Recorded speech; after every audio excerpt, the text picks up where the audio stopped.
ओम शांति। आज बाबा के 12 जुलाई के महावाक्य हैं।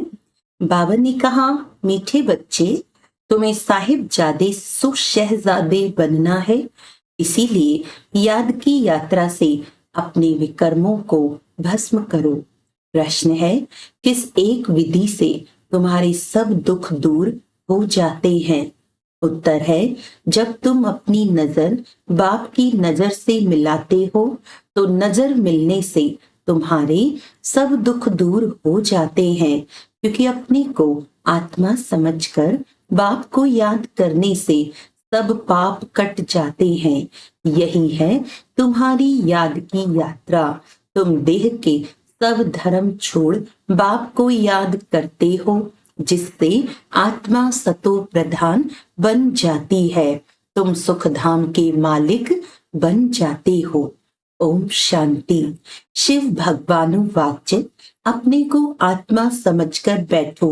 बाप फरमाते हैं, शिव भगवानु वाच्य माना ही शिव बाबा समझाते हैं। बच्चे, अपने को आत्मा समझकर बैठो, क्योंकि तुम सब ब्रदर्स हो, एक ही बाप के बच्चे हो। एक ही बाप से वर्षा लेना है। हूबहू जैसे 5000 वर्ष पहले बाप से वर्षा लिया था। आदि सनातन देवी देवताओं की राजधानी में थे। बाप बैठ समझाते हैं, तुम सूर्यवंशी अर्थात विश्व के मालिक कैसे बन सकते हो? मुझ अपने बाप को याद करो। तुम सब आत्माएं भाई भाई हो। ऊंचते ऊंच भगवान एक ही है। उस सच्चे साहिब के बच्चे साहिबजादे हैं। ये बाप बैठ समझाते हैं। उनकी श्रीमत पर बुद्धि का योग लगाएंगे तो तुम्हारे सब पाप कट जाएंगे, सब दुख दूर हो जाएंगे। बाप से जब हमारी आंखें मिलती हैं तो सब दुख दूर हो जाते हैं। आंखें मिलाने का भी अर्थ समझाते हैं। अपने को आत्मा समझ बाप को याद करो। यह है याद की यात्रा। इसको योग अग्नि भी कहा जाता है। इस योग अग्नि से तुम्हारे जो जन्म जन्मांतर के पाप हैं वह भस्म हो जाएंगे। यह है ही दुख धाम। सभी नरकवासी हैं। तुमने बहुत पाप किए हैं। इसको कहा जाता है रावण राज्य। सतयुग को कहा जाता है राम राज्य।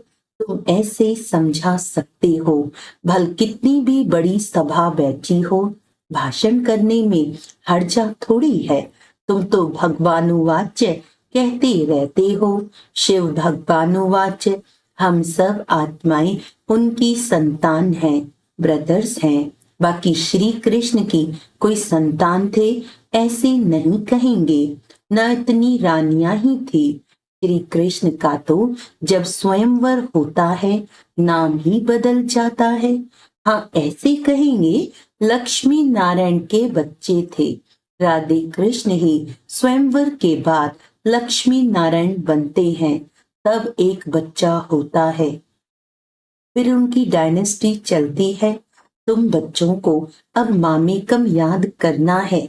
देह के सब धर्म छोड़ो, बाप को याद करो तो तुम्हारे सब पाप कट जाएंगे। सतो प्रधान बन स्वर्ग में जाएंगे। स्वर्ग में कोई दुख होता नहीं।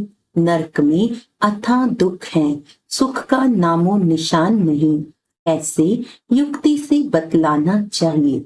शिव भगवानुवाच्य, हे बच्चों, इस समय तुम आत्माएं पतित हो। अब पावन कैसे बनो? मुझे बुलाया ही है, हे पतित पावन आओ। पावन होते ही हैं सतयुग में, पतित होते हैं कलयुग में। कलयुग के बाद फिर सतयुग जरूर बनना है। नई दुनिया की स्थापना, पुरानी दुनिया का विनाश होता है। गायन भी है ब्रह्मा द्वारा स्थापना। हम ब्रह्मा कुमार कुमारियां एडॉप्टेड चिल्ड्रन हैं। हम हैं ब्राह्मण चोटी। विराट रूप भी है ना। पहले ब्राह्मण जरूर बनना पड़े। ब्रह्मा भी ब्राह्मण है। देवताएं हैं ही सतयुग में। सतयुग में सदा सुख है, दुख का नाम नहीं। कलयुग में अपरम अपार दुख है, सब दुखी हैं। ऐसा कोई नहीं होगा जिसको दुख ना हो। यह है रावण राज्य। ये रावण भारत का नंबर 1 दुश्मन है। हर एक में 5 विकार हैं। सतयुग में कोई विकार नहीं होते। वह है पवित्र गृहस्थ धर्म। अभी तो दुख के पहाड़ गिरे हुए हैं और भी गिरने हैं। ये इतने बॉम्ब्स आदि बनाते रहते हैं, रखने लिए थोड़ी हैं। बहुत रिफाइन कर रहे हैं, फिर रिहर्सल होगी, फिर फाइनल होगा। अभी समय बहुत थोड़ा है। ड्रामा तो अपने समय पर पूरा होगा ना। पहले पहले शिव बाबा का ज्ञान होना चाहिए। कुछ भी भाषण आदि शुरू करते हो तो हमेशा पहले पहले कहना है शिवाय नमः, क्योंकि शिव बाबा की जो महिमा है वह और कोई की नहीं हो सकती। शिव जयंती ही हीरे तुल्य है। श्री कृष्ण के चरित्र आदि कुछ है नहीं। सतयुग में तो छोटे बच्चे भी सतो प्रधान ही होते हैं। बच्चों में कोई चंचलता आदि होती नहीं। श्री कृष्ण के लिए दिखाते हैं, मक्खन खाते थे, ये करते थे। ये तो महिमा के बदले और ही गिलानी करते हैं। कितना खुशी में आकर कहते ईश्वर सर्वव्यापी है, तेरे में भी है, मेरे में भी है। यह बड़ी भारी गिलानी है। परंतु तमो प्रधान मनुष्य इन बातों को समझ नहीं सकते। तो पहले पहले बाप का परिचय देना चाहिए। वह निराकार बाप है जिनका नाम ही है कल्याणकारी शिव, सर्व का सद्गति दाता। वह निराकार बाप सुख का सागर, शांति का सागर है। अब इतना दुख क्यों हुआ है? क्योंकि रावण राज्य है। रावण है सबका दुश्मन। उसको मारते भी हैं परंतु मरता नहीं। यहाँ कोई एक दुख नहीं है, अपरम अपार दुख है। सतयुग में है अपरम अपार सुख। 5000 वर्ष पहले बेहद के बाप के बच्चे बने थे और यह वर्षा बाप से लिया था। शिव बाबा आते हैं जरूर, कुछ तो आकर करते हैं ना, एक्यूरेट करते हैं, तब तो महिमा गाई जाती है। शिवरात्रि भी कहते हैं। फिर है श्री कृष्ण की रात्रि। अब शिवरात्रि और श्री कृष्ण की रात्रि को भी समझना चाहिए। शिव तो आते ही हैं बेहद की रात में। श्री कृष्ण का जन्म अमृत वेले होता है, न कि रात्रि को। शिव की रात्रि मनाते हैं परंतु उनकी कोई तिथि तारीख नहीं। श्री कृष्ण का जन्म होता है अमृत वेले। अमृत वेला सबसे शुभ मुहूर्त माना जाता है। वे लोग श्री कृष्ण का जन्म 12 बजे मनाते हैं परंतु वह प्रभात तो हुई नहीं। प्रभात सवेरे 2-3 बजे को कहा जाता है, जबकि सिमरन भी कर सके। ऐसे थोड़े ही 12 बजे विकार से उठकर कोई भगवान का नाम भी लेते होंगे। बिल्कुल नहीं। अमृत वेला 12 बजे को नहीं कहा जाता। उस समय तो मनुष्य पतित गंदे होते हैं। वायुमंडल ही सारा खराब होता है। 2:30 बजे थोड़े ही कोई उठता है। 3-4 बजे का समय अमृत वेला है। उस समय उठकर मनुष्य भक्ति करते हैं। ये टाइम तो मनुष्यों ने बनाए हैं परंतु वे कोई समय है नहीं। तो तुम श्री कृष्ण की वेला निकाल सकते हो, शिव की वेला कुछ भी नहीं निकाल सकते। ये तो खुद ही आकर समझाते हैं। तो पहले पहले महिमा बतानी है शिव बाबा की। गीत भी पिछाड़ी में नहीं, पहले बजाना चाहिए। शिव बाबा सबसे मीठा बाबा है। उनसे बेहद का वर्षा मिलता है। आज से 5000 वर्ष पहले यह श्री कृष्ण सतयुग का पहला प्रिंस था। वहां अपरम अपार सुख थे। अभी भी स्वर्ग का गायन करते रहते हैं। कोई मरता है तो कहेंगे फलाना स्वर्ग गया। अरे अभी तो नर्क है। स्वर्ग हो तो स्वर्ग में पुनर्जन्म ले सके। समझाना चाहिए हमारे पास तो इतने वर्षों का अनुभव है, वह सिर्फ 15 मिनट में तो नहीं समझा सकते। इसमें तो टाइम चाहिए। पहले पहले तो 1 सेकंड की बात सुनाते हैं। बेहद का बाप जो दुख हरता सुख करता है, उनका परिचय देते हैं। वह हम सब आत्माओं का बाप है। हम भी के सब शिव बाबा की श्रीमत पर चलते हैं। बाप कहते हैं तुम सब भाई भाई हो, मैं तुम्हारा बाप हूँ। मैं 5000 वर्ष पहले आया था, तब तो शिव जयंती मनाते हो। स्वर्ग में कुछ मनाया नहीं जाता। शिव जयंती होती है जिसका फिर भक्ति मार्ग में यादगार बनाया जाता है। ये गीता एपिसोड चल रहा है। नई दुनिया की स्थापना ब्रह्मा द्वारा, पुरानी दुनिया का विनाश शंकर द्वारा। अब इस पुरानी दुनिया का वायुमंडल तो तुम देख रहे हो। इस पतित दुनिया का विनाश जरूर होना है। इसीलिए कहते हैं पावन दुनिया में ले चलो। अथाह दुख है, लड़ाई मौत विधवापना जीव घात करना। सतयुग में तो अपार सुखों का राज्य था। ये एम ऑब्जेक्ट का चित्र तो जरूर वहां ले जाना चाहिए। ये लक्ष्मी नारायण विश्व के मालिक थे। 5000 वर्ष की बात सुनाते हैं। इन्होंने कैसे ये जन्म पाया, कौन से कर्म किए जो यह बने। कर्म अकर्म विकर्म की गति बाप ही समझाते हैं। सतयुग में कर्म अकर्म हो जाते हैं। यहाँ तो रावण राज्य होने के कारण कर्म विकर्म बन जाते हैं। इसीलिए इसको पाप आत्माओं की दुनिया कहा जाता है। लेन देन भी पाप आत्माओं से ही है। पेट में ही बच्चा होता है तो सगाई कर देते हैं। कितनी क्रिमिनल दृष्टि है। यहाँ है ही क्रिमिनलाइज्ड। सत्युग को कहा जाता है सिविलाइज्ड।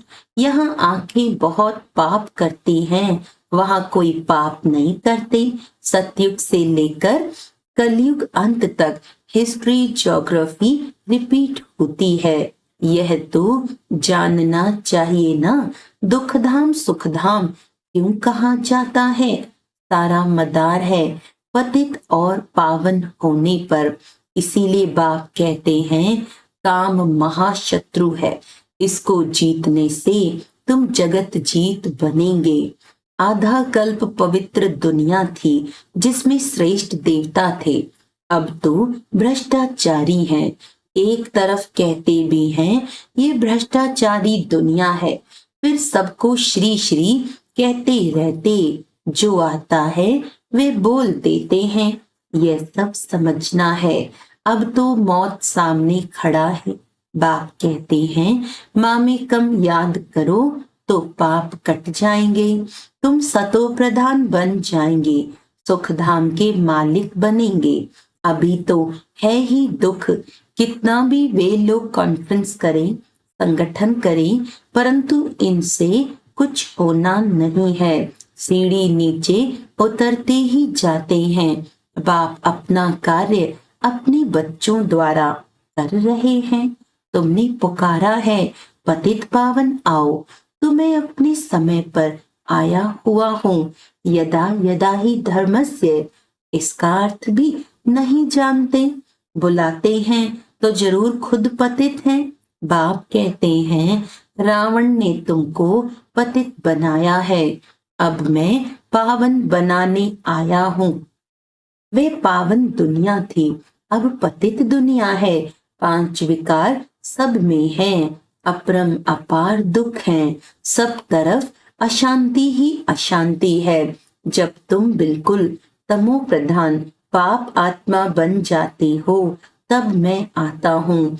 जो मुझे सर्वव्यापी कह मेरा अपकार करते हैं, ऐसे ऐसे का भी मैं उपकार करने आता हूँ। मुझे तुम निमंत्रण देते हो कि इस पतित रावण की दुनिया में आओ, पतित शरीर में आओ। मुझे भी रथ तो चाहिए ना, पावन रथ तो चाहिए नहीं। रावण राज्य में है ही पतित, पावन कोई है नहीं। सब विकार से ही पैदा होते हैं। ये विशेष वर्ल्ड है, वह है वाइसलेस वर्ल्ड। अब तुम तमो प्रधान से सतो प्रधान कैसे बनेंगे? पतित पावन तो मैं ही हूँ। मेरे साथ योग लगाओ। भारत का प्राचीन राजयोग यह है। आएंगे भी जरूर गृहस्थ मार्ग में। कैसी वंडरफुल रीति आते हैं। ये पिता भी है तो माँ भी है, क्योंकि गौमुख चाहिए जिससे अमृत निकले, तो ये मात पिता है। फिर माताओं को संभालने के लिए सरस्वती को हेड रखा है। उनको कहा जाता है जगत अम्बा, काली माता कहते हैं। ऐसे काले कोई शरीर होते हैं क्या? श्री कृष्ण को काला कर दिया है, क्योंकि कामचिता पर चढ़ काले बन गए हैं। श्री कृष्ण ही सांवरा फिर गोरा बनता है। इन सब बातों को समझने के लिए भी टाइम चाहिए। कोटों में कोई में भी कोई की बुद्धि में बैठता होगा, क्योंकि सभी में 5 विकार प्रवेश है। तुम ये बात सभा में भी समझा सकते हो, क्योंकि कोई को भी बोलने का हक है। ऐसा मौका लेना चाहिए। ऑफिशियल सभा में कोई बीच में प्रश्न आदि नहीं करते हैं। नहीं सुनना है तो शांति से चले जाओ, आवाज न करो। ऐसे ऐसे बैठ समझाओ। अभी तो अपार दुख हैं, दुख के पहाड़ गिरने हैं। हम बाप को, रचना को जानते हैं। तुम तो किसका भी ऑक्यूपेशन नहीं जानते हो। बाप ने भारत को पैराडाइज कब और कैसे बनाया था, ये तुम नहीं जानते हो। आओ तो समझाएं 84 जन्म कैसे लेते हैं। 7 दिन का कोर्स लो तो तुमको 21 जन्म के लिए पाप आत्मा से पुण्य आत्मा बना देंगे। अच्छा, मीठे मीठे सिकी लदे बच्चों प्रति माता पिता बाप दादा का याद प्यार और गुड मॉर्निंग। रूहानी बाप की रूहानी बच्चों को नमस्ते। हम रूहानी बच्चों की रूहानी बाप दादा को याद प्यार गुड मॉर्निंग, नमस्ते नमस्ते नमस्ते जी। धारणा के लिए मुख्य सार है, कर्म अकर्म विकर्म की गुह्य गति जो बाप ने समझाई है, वह बुद्धि में रख पाप आत्माओं से अब लेन देन नहीं करनी है। श्रीमत पर अपना बुद्धि योग एक बाप से लगाना है। सतो प्रधान बनने का पुरुषार्थ करना है। दुख धाम को सुख धाम बनाने के लिए पतित से पावन बनने का पुरुषार्थ करना है। क्रिमिनल दृष्टि को बदलना है। वरदान है, नॉलेजफुल बन, सर्व व्यर्थ के प्रश्नों को यज्ञ में स्वाहा करने वाले निर्विघ्न भव। जब कोई विघ्न आते हैं तो क्या क्यों के अनेक प्रश्नों में चले जाते हो। प्रसन्न चित्त बनना अर्थात परेशान होना। नॉलेजफुल बन, यज्ञ में व्यर्थ प्रश्नों को स्वाहा कर दो, तो आपका भी टाइम बचेगा और दूसरों का भी टाइम बच जाएगा। इससे सहज ही निर्विघ्न बन जाएंगे। निश्चय और विजय जन्म सिद्ध अधिकार है। इस शान में रहो तो कभी भी परेशान नहीं होंगे। स्लोगन है, सदा उत्साह में रहना और दूसरों को उत्साह दिलाना। सदा उत्साह में रहना और दूसरों को उत्साह दिलाना, यही आपका ऑक्यूपेशन है। अच्छा, आज का अव्यक्त इशारा है, संगठन में दूसरे की गलती को अपनी गलती समझना, यह है संगठन को मजबूत करना। यह तब होगा जब एक दूसरे में फेथ होगा।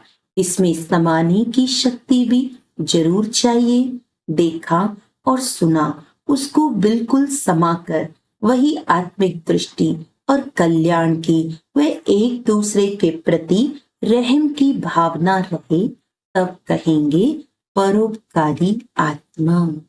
अच्छा, ओम शांति।